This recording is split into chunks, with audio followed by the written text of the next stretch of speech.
हाय। इस वीडियो में हम पढ़ेंगे policy in context of globalisation. पिछले दो वीडियो में हमने लिबरलाइजेशन और प्राइवेटाइजेशन इन दो टॉपिक को कवर किया है। ठीक है, आज की इस वीडियो में हम ग्लोबलाइजेशन से रिलेटेड ग्लोबलाइजेशन के कंटेक्स्ट में क्या क्या पॉलिसीज है ये हम देखेंगे। इसके मीनिंग के साथ हम कंप्लीट इस चैप्टर को करेंगे। ओके, चलिए शुरू कर। देखिए, globalisation like the term liberalisation and privatisation has become popular world wide. जैसे लिबरलाइजेशन प्राइवेटाइजेशन जैसे पॉपुलर हुआ है, सेम वे ग्लोबलाइजेशन भी पॉपुलर हुआ है और ये सेम सेम इसमें सेम कैनोटेशन में यूज़ किए जाते हैं। देखिए, however this term has evoke various conception, intellectual, political, economic and social reaction. Okay, लेकिन ये जो ग्लोबलाइजेशन जो शब्द है ये काफ़ी सारे चीज़ों को क्या करता है, इनिशिएट करता है, जैसे कि conceptual, intellectual, political, economy and social reactions. So globalization and its impact has shaped national policy agenda. तो जो ग्लोबलाइजेशन ने मेनली जो नेशनल पॉलिसी एजेंडा है इसको काफ़ी ज़्यादा बढ़ोतरी दिया है, मतलब इसमें काफ़ी ज़्यादा इन्फ्लुएंस किया है। ग्लोबलाइजेशन ने नेशनल पॉलिसी एजेंडा को काफ़ी ज़्यादा इन्फ्लुएंस किया है। Okay, some scholar have express that globalisation has end the major role of the state and administrator. तो ग्लोबलाइजेशन के कारण ही जो बाकी जो चीज़ें हैं जैसे प्राइवेटाइजेशन को बढ़ावा मिलना, ओके, उसके बाद लिबरलाइजेशन होना, ये हुआ है थ्रू ग्लोबलाइजेशन। ग्लोबलाइजेशन से क्या होता है, जो पॉलिटिकल बाउंड्री है उसको खोल देना, okay, for the market and for many things, that is called the globalisation. एक देश के लोग दूसरे देश में जाना और उसके बाद अपनी आइडिया शेयर जो भी है उसको शेयर करना, that is called the globalisation. World become one entity, okay, पूरा दुनिया एक हो जाना जिसको बोलते हैं ग्लोबलाइजेशन। चलिए मीनिंग समझते इसका ग्लोबलाइजेशन का। The term globalisation recognise no territorial boundary and claim the entire realm of the world as one. ठीक है, कोई टेरिटोरी बाउंड्री नहीं होगी, कोई पॉलिटिकल बाउंड्री नहीं होगी, पूरा वर्ल्ड जो है पूरा वर्ल्ड एक हो जाएगा, सारे देश एक हो जाएंगे। ठीक है, that is called the globalisation. it denotes it denote integration and convergence of the world power, economic system, administrative practices. Okay, तो जो भी ये वर्ल्ड पावर है, इकोनॉमिक सिस्टम है, एडमिनिस्ट्रेटिव जो भी प्रैक्टिसेस है वो सभी एक हो जाना, मतलब ये सब सेम हो जाना, जिसको हम बोलेंगे globalisation. So globalisation has been defined by numerous scholar as they look at it from different context. तो ग्लोबलाइजेशन को अलग अलग स्कॉलर ने अलग अलग तरीके से इसको डिफाइन किया है, वो अलग अलग कंटेक्स्ट में ग्लोबलाइजेशन को देखते हुए। So for economics globalisation is an advance step toward fully integrated world market. तो इकोनॉमिक्स के हिसाब से जो ग्लोबलाइजेशन है ये क्या है, फुल्ली इंटीग्रेटेड वर्ल्ड मार्केट है। पूरा जो वर्ल्ड का जो मार्केट है वो एक है, इंटीग्रेटेड है, मिला हुआ है। ठीक है, सो political scientists consider globalization as a new world order with supranational and global governing bodies। तो जो पॉलिटिकल साइंटिस्ट है उनके हिसाब से, देखिए सबसे पहले हम इकोनॉमिक्स के हिसाब से देखें, अभी हम देख रहे हैं पॉलिटिकल साइंटिस्ट के हिसाब से ग्लोबलाइजेशन का क्या मीनिंग है। उनके हिसाब से ये मीनिंग है कि जो पूरी दुनिया है ये एक नए ऑर्डर में आ गई है with the supra national and global governing policies. मतलब जो जो वर्ल्ड की जो गवर्निंग बॉडी से जो वर्ल्ड की जो जो सरकार है, स्टेट है, ठीक है, वो उनका क्या हो गया, अभी एक समान हो गया है, मतलब वो एक ऑर्डर में आ गए, देश के और सारे वर्ल्ड के एक ऑर्डर में आ गए। ठीक है, सो बिजनेस स्कूल के व्यू क्या है, it as ultimate pop opportunity in the borderless world. तो बिजनेस के हिसाब से जो ग्लोबलाइजेशन है वो ये है कि अभी क्या हो गया, अल्टीमेट अपॉर्चुनिटी मिल गई है कि इनको ये बिजनेस को for the doing the business in the world, in the borderless world. Okay, तो पूरे ऐसे पूरी दुनिया जहाँ पे कोई बॉर्डर नहीं है, ठीक है, कोई पॉलिटिकल बॉर्डर नहीं है। ठीक है, others see globalisation as a phenomena driven only by private sector corporations not government. तो बाकी लोग इसको क्या देखते हैं, ग्लोबलाइजेशन को ये एक प्राइवेट सेक्टर कॉरपोरेशन की तरह देखते हैं। ठीक है, generally globalisation is seen as the process of reducing barriers between the between the countries and encouraging closer economic, political and social interaction which could vastly increase the ability of the people everywhere to share knowledge about living standard। तो globalisation से हम ये समझते हैं कि लोग जो है एक दूसरे के साथ आए, ओके, और एक दूसरे के साथ मतलब एक एक दूसरे के साथ मतलब एक देश दूसरे देश के साथ मिल के, ठीक है, काफ़ी ज़्यादा चीज़ों में क्या करे, अपने आप को इन्वॉल्व करे, एक दूसरे के साथ इन्वॉल्व करे। इन इकोनॉमिक सेंस में हो सकता है, पॉलिटिकल सेंस में हो सकता है, सोशल इंटरेक्शन हो सकता है। इस तरह से जो लोग हैं अपने नॉलेज को शेयर करें, अपने लिविंग स्टैंडर्ड के बारे में बताए एक दूसरे को, जिससे कि क्या हो जाएगा, दोनों की आइडिया एक दूसरे के साथ शेयर हो जाएगी। सो this is all about the one entity. So this is one of the globalization scene. Okay, so globalization is a global market. In brief, globalization is a multi-dimensional process which entail negative as well as the positive consequences। देखिए, globalisation के अपने positive है और कुछ negative अपने अपने consequences है।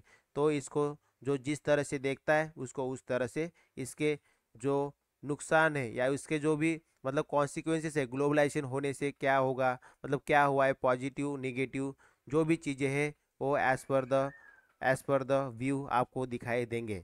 सो impact of the global event और national policy agenda. National policy agenda के ऊपर ग्लोबलाइजेशन का क्या इम्पैक्ट पड़ा है ये अभी हम पढ़ेंगे। देखिए, developing countries are particularly vulnerable to global event and action and have come to depend heavily on the international community for financial and technical assistance। तो अगर हम नेशनल पॉलिसी एजेंडा के हिसाब से अगर बात करें तो जो डेवलपिंग कंट्रीज है जैसे इंडिया हो गया या बहुत सारी डेवलपिंग कंट्रीज है जो अभी डेवलप हो रही है, okay, that is called the developing countries, they are not still develop.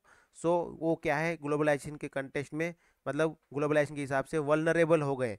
क्यों हो गए? क्योंकि अभी उनको बहुत ज़्यादा डिपेंड होना पड़ रहा है इंटरनेशनल कम्युनिटीज़ के ऊपर, फाइनेंस जैसे कि फाइनेंस के ऊपर, टेक्निकल इंस्टीट्यूशन मतलब टेक्निकल असिस्टेंस के ऊपर, जो भी इंटरनेशनल कम्युनिटीज़ है, ठीक है, जैसे कि फाइनेंस, टेक्निकल, इनके ऊपर अभी क्या हो गए, ये बहुत ज़्यादा डिपेंड हो गए। कौन डिपेंड हो गए? डेवलपिंग कंट्रीज डिपेंड हो गई। तो ये पहला निगेटिव कैनोटेशन है। Okay, then consequently national policies are interlock with global issues because poor countries generally have fragile politics and weak system of accountability with few autonomous institutions and little power to offset that exerting considerable influence।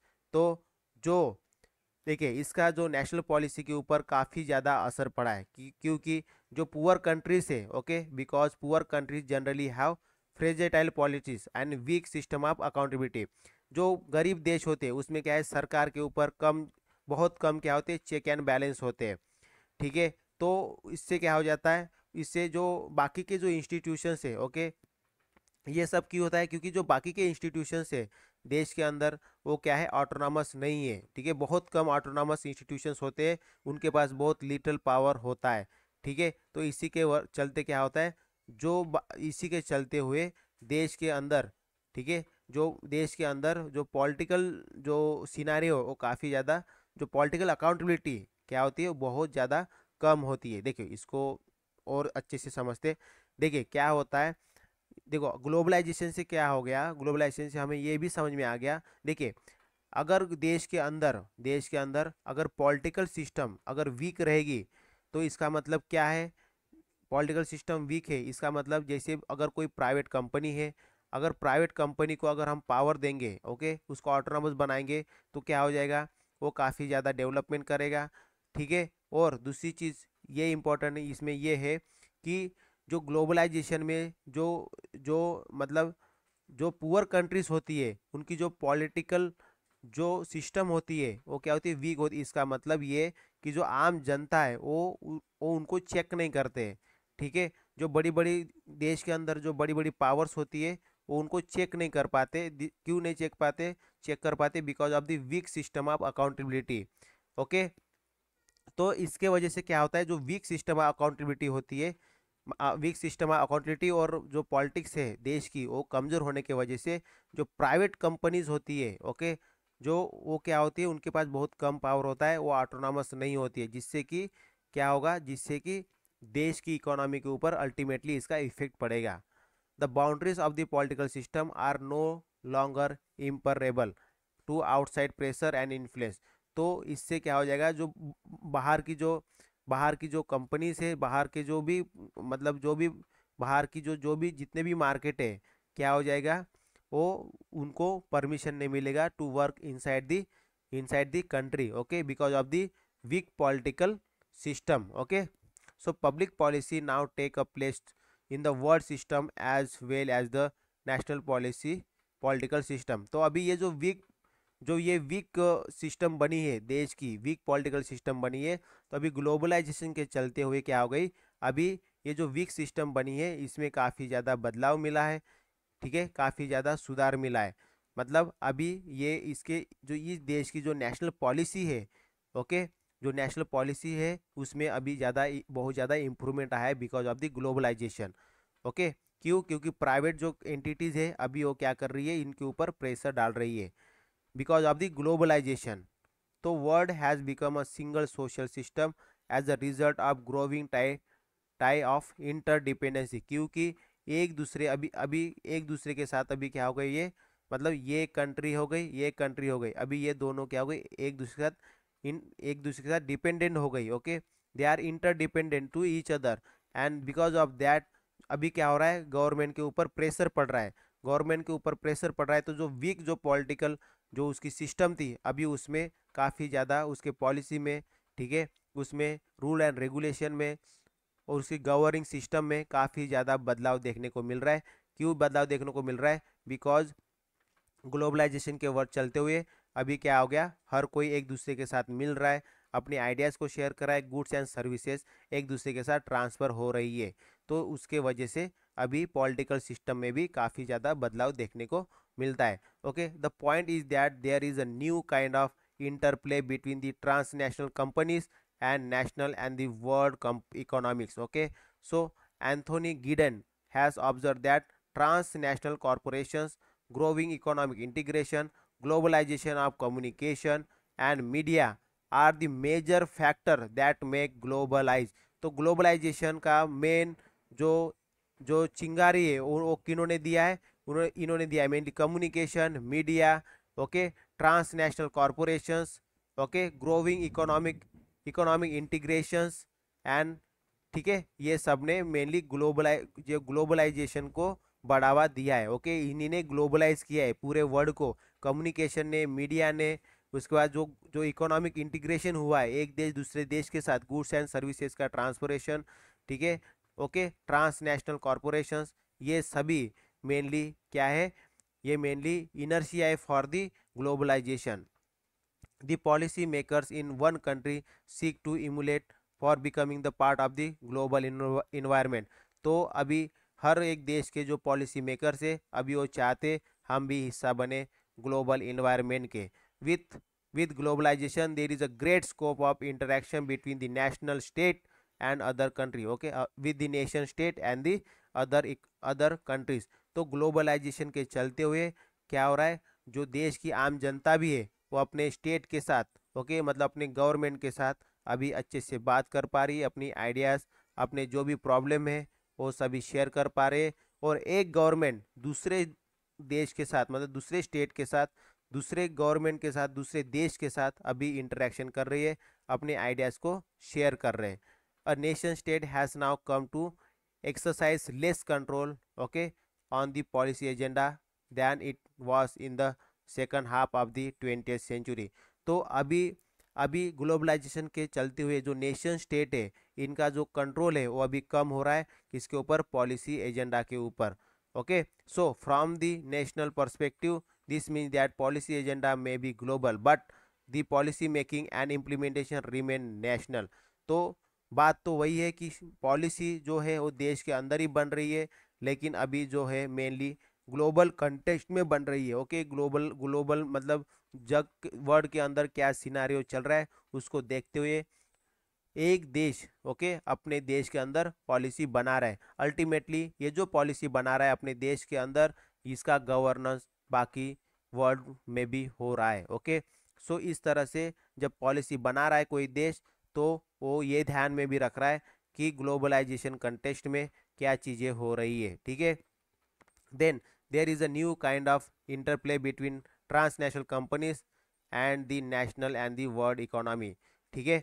तो ये सब चीज़ों को भी अभी ज़्यादा ज़्यादा importance मिल रहा है, ओके। ये सब चीज़ें भी अभी ध्यान में रखा जा रहा है।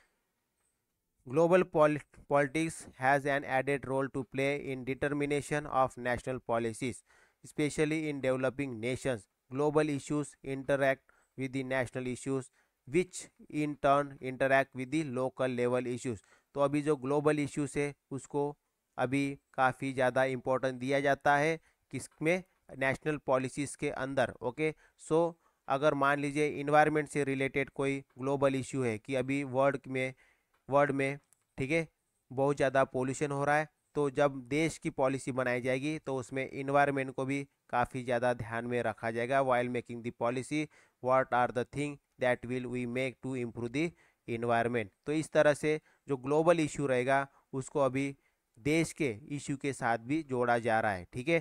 तो इस तरह से ग्लोबलाइजेशन का काफ़ी ज़्यादा प्रभाव देश के ऊपर पड़ रहा है, हर कोई देश के ऊपर पड़ रहा है, ठीक है। तो globalisation suggests that these layers are becoming even more interactive and permeable, and that a new policy is emerging।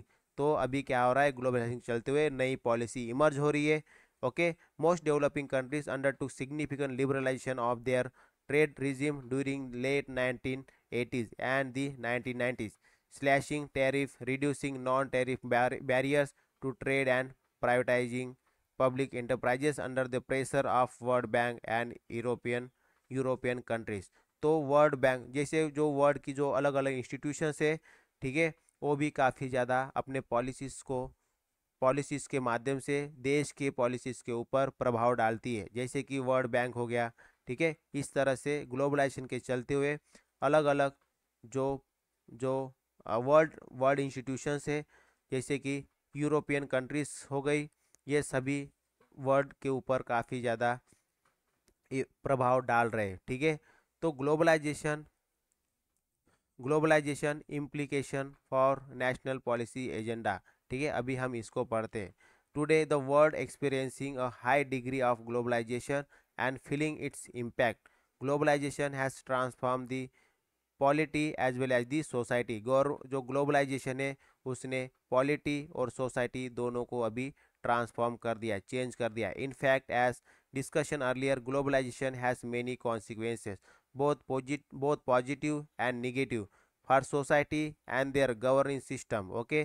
तो जो ग्लोबलाइजेशन ने है वो पॉजिटिव और निगेटिव, ठीक है, दोनों इफेक्ट डाला है सोसाइटी के ऊपर एंड गवर्नेंस सिस्टम के ऊपर, okay. So this impact are not equally distributed to all nation. ये जो इफेक्ट है ये सेम नहीं है हर देश के ऊपर, and by far the developed nation are prime beneficiary while developing nation are marginal receive of the benefit. तो ग्लोबलाइजेशन का जो मेन फ़ायदा है, ओके, जो मेन मेन बेनिफिट है, प्राइम बेनिफिट है, वो डेवलप नेशन ने ले लिया है, और डेवलपिंग नेशन अभी भी इसके ऊपर स्ट्रगल कर रहे हैं, ओके। और उन्होंने सिर्फ मार्जिनल बेनिफिट रिसीव किया है, okay, from the globalization. Then second, there is a shift in the approach of the functioning of the state। तो ग्लोबलाइजेशन के चलते हुए जो फंक्शन है स्टेट का उसमें भी काफ़ी शिफ्ट देखने को मिल रहा है, काफ़ी बदलाव देखने को मिल रहा है, okay. So there is a global transformation of the state and public administration, moving to market driven and corporate state rule by trans world corporation. तो अभी जो स्टेट है उसका public administration as well as market, ठीक है, इसमें भी काफ़ी बदलाव देखने को मिल रहा है। स्टेट ने अलग अलग अपने पॉलिसी में अलग अलग बदलाव किए, okay, related to the administration and market driven and the corporate state rules, ठीक है, कॉरपोरेट स्टेट रूल, ये सभी में, ठीक है, गवर्नमेंट ने काफ़ी मतलब स्टेट ने काफ़ी बदलाव किए अपने पॉलिसी के अंदर, अपने फंक्शन में भी, ओके। इट इज़ ऑफन अर्ज that market driven state is coercive and coercive and tend to serve the interest of the corporate capitals, ठीक है। तो ये बोला जाता है कि जो ग्लोबलाइजेशन ने मेनली किनको किनके इंटरेस्ट को ज़्यादा बढ़ावा दिया है, कॉरपोरेट कैपिटल्स के ऊपर, ओके, इनके तरफ ज़्यादा ध्यान दिया है, ना कि गरीब जनता के तरफ, ओके। ये बोला जाता है कि ग्लोबलाइजेशन से जो कैपिटलिस्ट सोसाइटी है, ठीक है, जो पूंजीवादी लोग हैं उनके तरफ ज़्यादा ध्यान दिया गया, उनका ज़्यादा इंटरेस्ट देखा गया, उनको क्या अच्छा लगेगा उनके मार्केट को बढ़ावा मिलने के लिए, सो दैट उस हिसाब से हम पॉलिसी बनाए। ये स्टेट ने मैक्सिमम स्टेट ने ये देखा है, ऐसे बोला जाता है, ठीक है, ना कि गरीब वर्ग को क्या चाहिए, उनके लिए क्या अच्छा बनना है। ये ग्लोबलाइजेशन ने इसके ऊपर नेगेटिव इम्पैक्ट डाला है। Third, it is or that globalization is posing a serious threat to the state sovereignty, democracy and individual freedom of most developing countries। ये बोला जाता है कि ये क्या है, ग्लोबलाइजेशन एक सीरियस थ्रेट है, किसको, सोवेर्निटी के ऊपर, डेमोक्रेसी के ऊपर और इंडिविजुअल फ्रीडम के ऊपर, ठीक है, जो कि किनके, ये मेनली डेवलपिंग कंट्रीज में, ओके। सो डेवलपिंग कंट्रीज में ये क्या है, एक सीरियस थ्रेट है। Then supranational organizations such as World Bank, International Monetary Fund, World Trade Organization, as well as host of the other international organization dominated by the superpower, the United States, okay, European and trans world corporations are forcing member state to adopt globalization lead decision that may go against national interest। तो globalisation ने बहुत सारे बदलाव किए हैं, mainly जो बड़े बड़े सुपर नेशनल ऑर्गेनाइजेशंस है, ठीक है, जैसे कि वर्ल्ड बैंक हो गया, इंटरनेशनल मॉनेटरी फंड हो गया, वर्ल्ड ट्रेड ऑर्गेनाइजेशन हो गया, इनके ऊपर किनका वर्चस्व है, इनके ऊपर वर्चस्व है United States of America, Europe का, ठीक है, जो मेनली ये जो वर्ल्ड की जो बड़ी बड़ी ऑर्गेनाइजेशन है ये मेनली फोर्स करते हैं, ठीक है, ग्लोबलाइज जो पॉलिसीज है उनको देश के अंदर इम्प्लीमेंट करने के लिए, देश के पॉलिसी के साथ इम्प्लीमेंट करने के लिए ये डेवलपिंग नेशन को फोर्स करते हैं, ठीक है। और ये किन के कंट्रोल में है, ये कंट्रोल में है mainly United States of America. So in the global age identity become fundamental issue. तो इस ग्लोबलाइजेशन में अभी क्या हो गया, आइडेंटिटी, हमारे देश की आइडेंटिटी क्या है, हमारे देश की जो स्टेट है उसकी फिलॉसफी क्या है, ये समझना अभी इस मतलब इसको समझना एक बहुत बड़ा प्रॉब्लम हो गया है। क्योंकि जो भी हम पॉलिसी बनाते कहीं ना कहीं ये ग्लोबलाइज इशू या ग्लोबलाइज जो भी इवेंट होता है उसके कहीं ना कहीं ग्लोबलाइज इवेंट इसके ऊपर इन्फ्लुएंस करता है अपने नेशनल पॉलिसी के ऊपर, both the individual and societal level, okay, serving primary the interest of the globalization superpower create problem of poverty and under development. तो जो ग्लोबलाइजेशन है, ठीक है, तो ग्लोबलाइजेशन में कोई देश बहुत सुपर पावर बन गया है, ठीक है, तो ये इसके वजह से क्या हो गया, इसके वजह से मेनली जो डेवलपिंग नेशंस है उसके अंदर पुअर्टी, अंडर डेवलपमेंट, ये सब चीज़ें क्रिएट हो गई, ठीक है। सो एक्चुअली इनका मेन जो, ठीक है, ये सब चीज़ें हो देख। Fourthly, as already mention, globalization is seen as a threat, okay, threat to the ecological system. Globalization एक थ्रेड बन चुका है किनको, इकोलॉजिकल सिस्टम को, ओके, इकोलॉजिकल सिस्टम को एक धोखा बन चुका है। So most developing and developed nation play little heed to the preservation of the natural environment. तो जो कुछ डेवलपिंग और जो कुछ डेवलप नेशन है वो क्या कर रहे हैं, नेचुरल इन्वायरमेंट के ऊपर भी काफ़ी ज़्यादा स्टडी कर रहे हैं, ओके, उनके प्रिजर्वेशन के बारे में अभी काफ़ी ज़्यादा उसके ऊपर बात कर रहे हैं। The rate of global warming has much higher in recent decade. तो अभी कुछ रिसेंट डिकेड में, ठीक है, ग्लोबल वार्मिंग एक बहुत बड़ा इश्यू बन चुका है, ये बहुत ज़्यादा बढ़ चुका है global warming.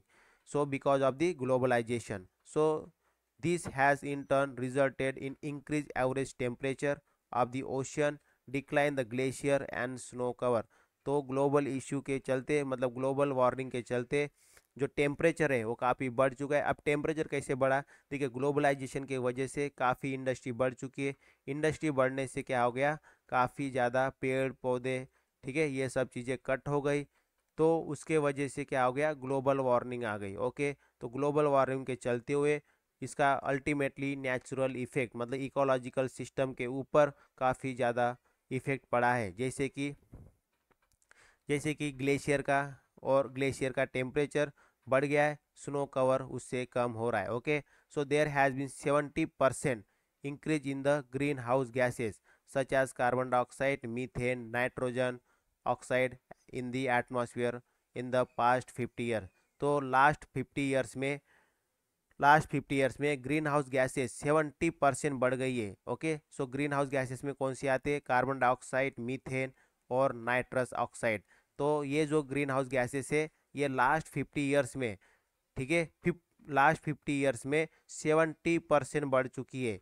So global increase the carbon dioxide concentration is due to the fossil fuel and land use change, while that of methane and nitrous oxide primarily due to agriculture. तो जो कार्बन डाइऑक्साइड का जो concentration है, ठीक है, मतलब carbon dioxide क्यों बढ़ा है? Because of the use of the fossil fuels. Fossil fuel से मतलब ये होता है जो हम गैस, ठीक है, पेट्रोलियम प्रोडक्ट जो यूज़ कर रहे हैं उसके वजह से क्या हो रहा है? कार्बन डाइऑक्साइड बढ़ चुका है। और हम लैंड यूज भी बहुत ज़्यादा कर रहे हैं because of the company, industry, land काफ़ी ज़्यादा ख़राब हो चुकी है, ठीक है। तो इससे कार्बन डाइऑक्साइड की मात्रा बहुत ज़्यादा बढ़ चुकी है। और सेम वे नाइट्रस ऑक्साइड और मीथेन ये किस लिए बढ़ा है? Because of the agriculture. हम एग्रीकल्चर में अलग अलग फर्टाइल यूज़ कर रहे हैं, ओके, जिसके वजह से मीथेन, नाइट्रस ऑक्साइड ये सब चीज़ें, मतलब ये सब गैसेस बढ़ चुकी है, जिससे अल्टीमेटली ग्लोबल वार्मिंग के ऊपर क्या हो रहा है? असर हो रहा है। तो ये सब किस वजह से हुआ? ग्लोबलाइजेशन के वजह से हुआ है। Then Hong Kong label superpower nation and transferred corporation as the lord of poverty. Okay, so globalization caused more unemployment through technological evaluation, drain governing system with tax subsidies and tax expenditure, and demand massive expenditure on the security and military function for policing and social control.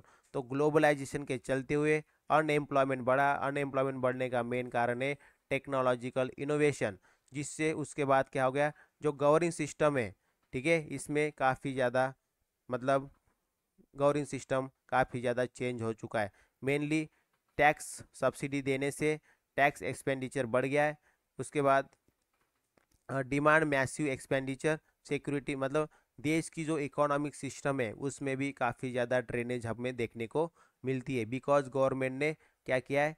एक तो tax में subsidy देना शुरू कर दिया है और अपना एक्सपेंडिचर बढ़ा दिया है मिलिट्री में। उसके बाद उनको जो भी इंडस्ट्री होगी, जो भी मतलब सोशल या जो भी हर चीज़ में अपना एक्सपेंडिचर, अपना कंट्रोल, ठीक है, बढ़ा दिया है, जिसके वजह से फाइनेंशियल लॉस हुआ है, ठीक है। और ये मेनली ड्यू टू किस वजह से हुआ है? ये मेनली हुआ है ड्यू टू दी ग्लोबलाइजेशन।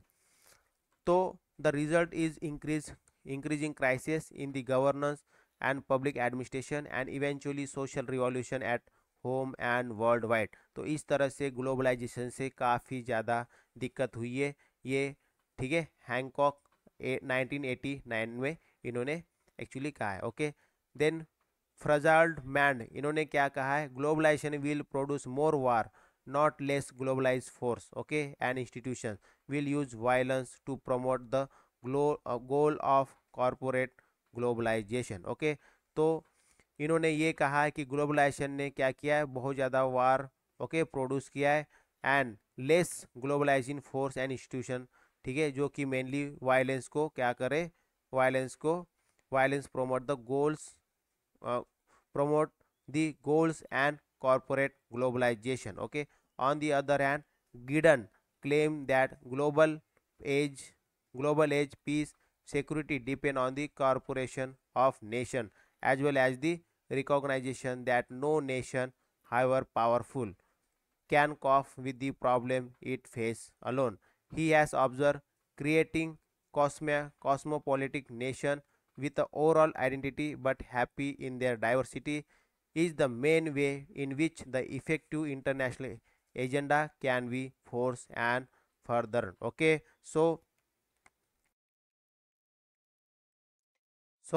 देखिए, फैराजमंड इन्होंने क्या कहा? मेनली जो ग्लोबलाइजेशन है, ठीक है, वो क्या कर रहा है? बहुत ज़्यादा वार क्रिएट कर रहा है, ठीक है, और और जो globalizing force and institution will use violence. तो जो ग्लोबलाइजिंग इंस्टीट्यूशंस है, जो बड़ी बड़ी जो कंपनीज है, बड़े बड़े जो ग्लोबलाइज जो मार्केट में जो बड़ी बड़ी एंटिटीज है, वो मेनली क्या यूज करते हैं, वायलेंस यूज करते हैं। किस लिए? अपने गोल को प्रमोट करने के लिए। ये कहा है फ्रैजमैन ने। ओके, तो फ्रैजमैन ने ये कहा है कि ये मेनली जो ग्लोबलाइजेशन मेनली क्या कर रहा है, वार को प्रमोट कर रहा है। ओके, हाउ प्रोमोटिंग ग्लोबलाइजेशन वार, किस तरह से ग्लोबलाइजेशन वार को प्रमोट कर रहा है? थ्रू दी, मतलब जो ग्लोबलाइजेशन से जो बड़ी बड़ी कंपनियां बनी है, बड़े बड़े इंस्टीट्यूशंस बने हैं, वो अपने गोल को अचीव करने के लिए वायलेंस को प्रमोट करते हैं। ओके, तो इससे क्या हो रहा है, इससे क्या हो रहा है, इससे बहुत ज़्यादा वार पैदा हो रहा है, मतलब बहुत ज़्यादा वायलेंस पैदा हो रहा है। और उसके बाद गिडन, ओके, इन्होंने क्या कहा कि जो देश जो मतलब जो देश में जो पीस है, सिक्योरिटी है, ठीक है, देश में जो ग्लोबल एज है, ग्लोबल मतलब जो पीस है, सिक्योरिटी है किसी भी देश की, ओके, वो मेनली अभी किस पे डिपेंड हो रही है? ये मेनली डिपेंड हो रही है cooperation. Okay, cooperation within the nation. Okay, so कोई भी एक देश अभी फुल्ली पावरफुल नहीं है, वो एक दूसरे के साथ डिपेंड हो रहा है, एक दूसरे के साथ इंटरलिंक हो रहा है। ओके, तो इसी को क्या बोला गया? Cosmetic, creating a cosmopolitan nation बोला गया। ओके, क्रिएटिंग कॉस्मोपॉलिटन नेशन, जिसमें क्या है, ओवरऑल आइडेंटिटी है, नॉट अ सिंगल आइडेंटिटी। तो इसमें क्या हो गया, जो मेन वे है in which effective international agenda can be forward और फर्दर। तो मेनली इसमें ये कहा गया है कि ग्लोबलाइजेशन से जो वर्ल्ड है, वर्ल्ड अभी एक हो गया है, एक सिंगल देश। ओके, कोई भी एक सिंगल देश पूरी तरह से पावरफुल ना होते हुए वो एक दूसरे के साथ उसके अपने जो भी अपने देश में पीस हो गया, किसी भी चीज़ के लिए अभी वो पूरी तरह से इंडिपेंडेंट नहीं रहा है, वो किसी ना किसी तरीके से दूसरे देश के ऊपर क्या हो गया, डिपेंड हो गया है। So this is all because of the globalisation. Okay, so हमने इस वीडियो में ग्लोबलाइजेशन को बहुत अच्छी तरीके से पढ़ा है। ठीक है, क्या क्या इसके नेशनल पॉलिसी के ऊपर, नेशनल एजेंडा के ऊपर किस तरह से इसका इम्पैक्ट पड़ा है ग्लोबलाइजेशन से। ओके, और उसके बाद हमने इसको बहुत बारीकी से इसके मीनिंग के साथ इसको समझा है। ओके, ग्लोबलाइजेशन को। तो अगर हम इसके एंड में आ जाए, तो अगर इसका कंक्लूजन हम एक बार देख लेते हैं। देखिए, conclusion, it is largely felt that developing democratic countries policy agenda are driven by the global force. जो देश किसी भी देश में, मतलब मेनली जो डेवलपिंग डेमोक्रेटिक कंट्रीज है, जो डेवलपिंग नेशंस है, उसके जो पॉलिसी एजेंडा है वो किससे इन्फ्लुएंस कर रहे हैं? ग्लोबल फोर्स से इन्फ्लुएंस हो रहे। So the problem rise in the context in which economic and social condition play a major role in shaping opinion and political strategy. Okay, तो किसी भी देश की इकोनॉमिक सोशल कंडीशन के लिए सबसे अभी इम्पोर्टेंट हो गया है ग्लोबलाइजेशन। ओके, तो ये मेनली जो देश की पॉलिटिकल स्ट्रेटेजी हो गई, उसमें भी मेजर रोल प्ले कर रहा है। For example, economic that struck with planning model experience slow growth, stagnation and worse. So the collapse of the socialist economy was put the final nail in the planning confine. Since 1990s, countries around the world have been actively engaged in privatizing public enterprises. तो globalisation के चलते हुए अभी जो देश है वो socialist से होते हुए अभी वो मेनली क्या कर रहा है, ग्लोबलाइज के चलते हुए प्राइवेट मतलब प्राइवेटाइजेशन को काफ़ी ज़्यादा बढ़ावा दे रहा है। ओके, मैक्सिमम देश अभी जो भी पब्लिक उनकी एंटरप्राइजेस थी उनको अभी प्राइवेटाइजेशन कर रहे हैं। ओके, उनको प्राइवेट कर रहे हैं। So however the power of decision policy and capacity to implement it remain largely within the nation state. Okay, so there is therefore a tension between spillover which may be said to be taking place at the global level and reality of the maintenance of the national sovereignty. So against the pressure of the global agenda, the fact remain at the same at the time of crisis, government are prone to withdraw from intergovernmental cooperation and supranational policy making rather than more positively into closer collaboration. So common issue and problem within the global context may be increasing identifying in international terms, but decision making and implementation still remain largely within nation state. Okay, so the global scenario economic framework interact with political process and policy pursued by government in nation state. The success of nation state in policy performance will drive on notwithstanding conversion of the global policy concern. तो mainly जो globalisation से देश के अंदर काफ़ी ज़्यादा देश के पॉलिसी के ऊपर, देश के अलग अलग इशू के ऊपर अभी ग्लोबलाइजेशन से काफ़ी ज़्यादा प्रभाव पड़ रहा है. ठीक है, देश तो अपने विद इन अ कंट्री मतलब विद इन अ देश के अंदर तो पॉलिसी बनाता है, लेकिन उसको उसका इफेक्ट जो है उसको ग्लोबलाइजेशन में भी देखने को मिलता है. ओके, सो ग्लोबलाइजेशन में अगर कुछ होता है तो उसका भी इफेक्ट, ठीक है, देश के पॉलिसी के ऊपर पड़ रहा है. So for some time, however, there appear to be decline of globalization worldwide. Okay, so in UK withdrawal from the European Union signal that there is a something wrong with globalization era. तो जो European union है जिसमें Europe के maximum देश है एक साथ अपने यूनियन के साथ जुड़े हैं, उनमें से यूके ने अभी कुछ ही साल पहले अपने आप को विड्रॉ कर लिया. ठीक है, उससे हम ये समझते हैं कि ग्लोबलाइजेशन जो है वो वर्ल्ड वाइड में काफ़ी ज़्यादा निगेटिव सेंस पैदा कर रहा है. ठीक है, जो यूके है उसने अपने आप को विड्रॉ करने से फ्रॉम द यूरोपियन यूनियन से. So now it is felt that most country want to remain independent in their monetary, fiscal, immigration and labour policies. तो बहुत सारे देश अभी क्या चाहते हैं, इंडिपेंडेंट चाहते हैं from the other countries. Okay, from the globalize era, जिसमें वो चाहते हैं कि हम खुद अपने देश की monetary, fiscal, immigration and labour policy को हम खुद बनाएं. Okay, nevertheless it is indeed a connected world और globalize world. What happen in one part of the world effect to the other. अगर ग्लोबलाइज वर्ल्ड में क्या होगा, किसी एक देश के ऊपर प्रभाव पड़ा तो प्रभाव वो बाकी देश के ऊपर भी पड़ता है. Foreign defence and economic policies of US और UK are bound to effect the policies in India. तो यूके और यूएस की पॉलिसी, ठीक है, अल्टीमेटली इफेक्ट करती है अपने देश के पॉलिसी के ऊपर भी. So the covid pandemic of 2020 and the subsequent lockdown of nation state one by one show the policy in the era of LPG can never be unaffected by the happening around. तो हमने ये कोविड-19 के situation में देखा है किस तरह से ग्लोबलाइजेशन के चलते हुए सभी देश, ठीक है, इस ग्लोबलाइजेशन से अफेक्ट हुए. ठीक है, ऐसा कोई नहीं बचा है जो अनअफेक्टेड रहा है. ओके, जो बाकी देश में हो रहा है happening around the world will not affect to the other, it will not be happen. Okay, because of the globalization every state, every country will get affected if any one of the country from the world will get affected. Okay, all through the coronavirus COVID-19 scare of the national state have been interacting and evolving emulation policies follow other nation state.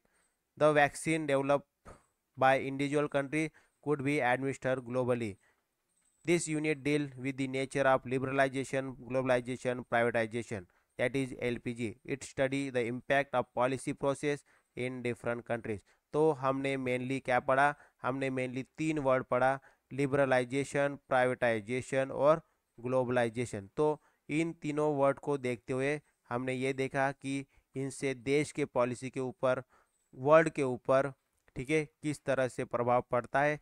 Mainly हमने focus किया कि इसका देश के ऊपर, देश के policy के ऊपर किस तरह से इम्पैक्ट पड़ता है, ये हमने इस चैप्टर में पढ़ा है. ओके, तो नेक्स्ट वीडियो में हम शुरू करेंगे chapter number 8. Okay, so that's all for this video. Thank you, bye bye.